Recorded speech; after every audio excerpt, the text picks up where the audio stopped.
Welcome to my channel Tally online class. आज की video में मैं आपको टैली में बताऊंगी कि आप कॉस्ट को कैसे कैलकुलेट कर सकते हैं।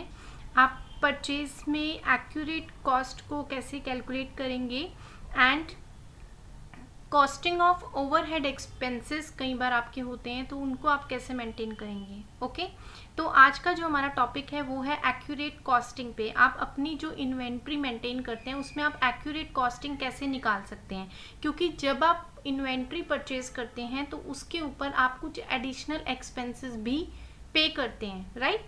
तो जो एडिशनल एक्सपेंसेस आप पे करते हैं कई बार सप्लायर आपको वो एक्सपेंसेस इनवॉइस में ऐड करके दे देते हैं, या फिर कई बार हमारे ओवरहेड एक्सपेंसेस होते हैं जो हम आफ्टर परचेज ट्रांजैक्शन, जैसे हमारा ट्रांसपोर्ट हो गया, फ्रेट हो गया, वेजेस हो गया, जो हमने एडिशनल एक्सपेंसेस पे किए हैं उनके हम एक्सपेंसेस रिकॉर्ड कर लेते हैं। लेकिन वो एक्सपेंसेस जो हैं उनके ऊपर हमारी कॉस्टिंग जो है वो कैलकुलेट नहीं हो पाती है, एक्सपेंसेस हमारे रह जाते हैं, क्योंकि इन्वेंट्री में जितनी वैल्यू शो होती है वही हमारी जो कॉस्टिंग है उसको शो करता है। ओके, लेकिन अगर आप अपनी एक्यूरेट कॉस्टिंग को मेंटेन करना चाहते हैं तो उसके लिए हम दोनों सिनेरियो देखेंगे वन बाय वन। एक सिनेरियो हमारा कौन सा होगा जिसमें सप्लायर हमें इनवॉइस पे मेंशन करके देगा एडिशनल कॉस्ट। सेकंड, जो हम ओवरहेड एक्सपेंसेस होंगे जो परचेज इनवॉइस से एक्सक्लूड होंगे, हम अलग से जिनके एक्सपेंसेस का रिकॉर्ड रखेंगे, तो उनको हम इन्वेंट्री में कैसे कैलकुलेट करवाएंगे एंड अपनी एक्यूरेट कॉस्टिंग इन्वेंट्री में निकाल पाएंगे, परचेजेस में निकाल पाएंगे। ओके, तो हम अपना फर्स्ट सिनेरियो करते हैं, कॉस्टिंग कंट्रोल इन परचेज इनवॉइस। कैसे करेंगे आप यहाँ पे अकाउंटिंग वाउचर्स पे मैं यहाँ पे आऊँगी। ट्रांजैक्शन करने से पहले सबसे पहले हम जो सिनेरियो ले रहे हैं उसका मैं आपको एक बार वैल्यू दिखाना चाहती हूँ। तो सबसे पहले आप यहाँ पे देखिएगा स्टॉक समरी में आपके पास एक आइटम है एसी, जिसमें आप यहाँ देख पा रहे हैं कि जो हमारा 10 एसीज हैं उसमें पर एसी का प्राइस आपको शो कर रहा है 25,000 रुपीज़। ये एक नॉर्मल परचेज है, इसमें कोई भी एडिशनल कॉस्ट इंक्लूड नहीं है।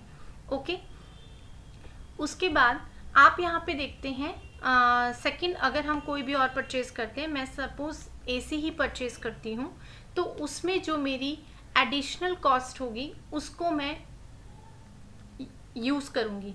उसमें आपको क्या करना होगा, आपको एक कॉन्फ़िगरेशन करना होता है अपनी ग्रुप्स में। अकाउंट्स इन्फो पे आप आते हैं, यहाँ पे आपके पास ग्रुप्स का ऑप्शन है। ग्रुप्स में आपका जो भी एडिशनल एक्सपेंसेस आप पे करते हैं वैसे वो आपके डायरेक्ट एक्सपेंसेस भी हो सकते हैं, बट स्टिल अगर आप कोई न्यू ग्रुप क्रिएट करना चाहते हैं जो स्पेसिफिकली आप परचेजेस के लिए करना चाहते हैं तो वो आप न्यू क्रिएट भी कर सकते हैं। आपको डायरेक्ट एक्सपेंसेस में ही ऑल्ट्रेशन करने की ज़रूरत नहीं है, आप स्पेशली परचेज एक्सपेंसेस के नाम से ग्रुप क्रिएट कर सकते हैं जो कि आप स्पेशली परचेजेस के ऊपर एक्सपेंस पे करते हैं। ओके, तो यहाँ पर हमने ले लिया परचेज एक्सपेंसेस के नाम से मैंने एक ग्रुप बनाया। इसको मैंने जो मेन ग्रुप दिया है एक्सपेंसेस दिया है, और यहाँ पे हम लेते हैं method to allocate when used in purchase invoice. यहाँ पे मैं लेती हूँ एप्रोप्रिएट बाय वैल्यू, कि जो भी मेरी एडिशनल कॉस्ट होगी वो मेरी वैल्यू पे ही प्रोपोर्शनेट हो जाएगी, कैलकुलेट हो जाएगी, राइट। तो एप्रोप्रिएट बाय हमने वैल्यू ले लिया है एंड इसको कर दिया एक्सेप्ट। अब देखिए इसको एक्सेप्ट करने के बाद क्या होगा, मैं यहाँ पर अकाउंटिंग वाउचर में एक नॉर्मल परचेज ट्रांजैक्शन एंटर कर रही हूँ। यहाँ पर मैं सपोज परचेज करती हूँ गगन एंड कंपनी से, ये मैंने परचेज किया है, एंड यहाँ पे मैंने नेम ऑफ आइटम ले लिया है एसी। सपोज मैं यहाँ पे 5 पीसीज एसी परचेज करती हूँ जिसमें पर पीस जो प्राइस है वो 25,000 रुपीज़ है, और सप्लायर ने मेरे को एडिशनल कॉस्ट भी इसी में लगा के दी है, तो मैंने एंटर करके वो लेजर क्रिएट कर लेना है जो भी मैंने पे किया है एडिशनल कॉस्ट। तो सपोज मैंने यहाँ पे फ्रेट पे किया, फ्रेट का मैं एक लेजर क्रिएट करती हूँ। ऑलरेडी मेरे पास फ्रेट का लेजर है तो मैं इसको थोड़ा सा नेम चेंज कर देती हूँ, फ्रेट एक्सपेंसेस लिख देती हूँ ताकि आप इसको ईजिली फाइंड आउट कर पाएंगे कि हमने ये स्पेशली परचेज के लिए बनाया है। तो मैं यहाँ पे लेती हूँ फ्रेट एक्सपेंसेस, इसको हम ले लेते हैं परचेज एक्सपेंसेस के अंदर। आप यहाँ पे देख सकते हैं परचेज एक्सपेंसेस हमने लिया हुआ है, एंड इसको हम करते हैं एक्सेप्ट। ओके, जीएसटी अभी मैं इस पर कोई कैलकुलेट नहीं कर रही हूँ, इसको हमने एक्सेप्ट किया। यहाँ हमने ले लिया 2000 रुपीज़। ओके, तो आप देखेंगे ये जो 2000 रुपीज़ है ये हमारी इसी वैल्यू में इंक्लूड हो जाएगी। अगर मैं यहाँ पे लेती appropriate by item freight expenses में, जो मैंने परचेज एक्सपेंसेस के अंदर इसको लिया है, उसका जो मैंने ऑल्टर किया था, कन्फिग्रेशन किया था अप्रोप्रिएट बाय वैल्यू किया है, इसलिए वो टोटल अमाउंट में प्रोपोर्शनेट हो रहा है। अगर मेरी यहाँ पे एक से ज़्यादा आइटम होती तो मेरी 2 आइटम्स में कैलकुलेट होता। एज इट इज़ अगर एक में है तो एक ही में ही वो इंक्लूड हो जाएगा। अगर मैंने यहाँ पे लिया होता है अप्रोप्रिएट बाय क्वांटिटी तो ये मेरा क्वांटिटी में इंक्लूड होता। ओके, उसके बाद हम यहाँ पे परचेज कर रहे हैं तो सीजीएसटी और एसजीएसटी भी कैलकुलेट करेंगे, जो कि हमारी नॉर्मल 1,25,000 की वैल्यू पे ही कैलकुलेट होगा। ओके, यहाँ पे आप देख सकते हैं 1,25,000 की वैल्यू पे ही हमारी कैलकुलेशन हो रही है। अब उसके बाद हम अपनी जो कॉस्टिंग है उसको चेक करते हैं एसी की। यहाँ पे आप देख सकते हैं स्टॉक समरी में, तो एसी की जो वैल्यू आ रही है वो आ रही है 25,133 रुपीज़। इट मीन्स यहाँ पे हमारी 133.33 जो वैल्यू है वो पर आइटम वाइज इंक्रीज हो गई है। क्यों हो गई है इंक्रीज? क्योंकि जो मेरे को सप्लायर ने कॉस्ट लगा के दी थी, एडिशनल कॉस्ट जो मेरे को इनवॉइस के ऊपर दी थी, मैंने उसको अपनी परचेज की वैल्यू के अंदर ही ऐड कर दिया, ताकि मेरी एक्चुअल जो कॉस्टिंग है, जो परचेजिंग पे मेरी जो एक्यूरेट कॉस्टिंग है वो मैं यहाँ पे देख पाऊँ। क्लियर है? तो ये होता है कॉस्टिंग को कंट्रोल करना परचेज इनवॉइस पे। सेकेंड सिनेरियो हम लेते हैं, अगर हम ओवरहेड एक्सपेंसेस करते हैं, अगर हम नॉर्मल एक ट्रांजैक्शन पे एक्सपेंसेस पे कर रहे हैं। सपोज यहाँ पे हम कोई और आइटम लेते हैं, F5 से मैंने पेमेंट किया।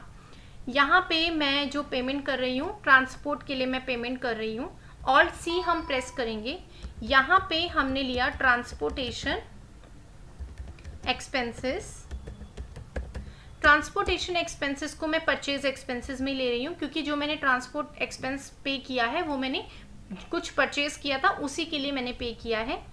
तो यहाँ पे आप इस ऑप्शन को इनेबल ज़रूर रखिएगा, इन्वेंट्री वैल्यूज आर अफेक्टेड। क्यों? क्योंकि मैं जो ये ट्रांसपोर्ट की वैल्यू है उसको अपनी परचेज की वैल्यू में दिखाना चाहती हूँ, मैं उसको इंक्लूड करवाना चाहती हूँ, ताकि मेरी एक्यूरेट कॉस्टिंग निकल पाए।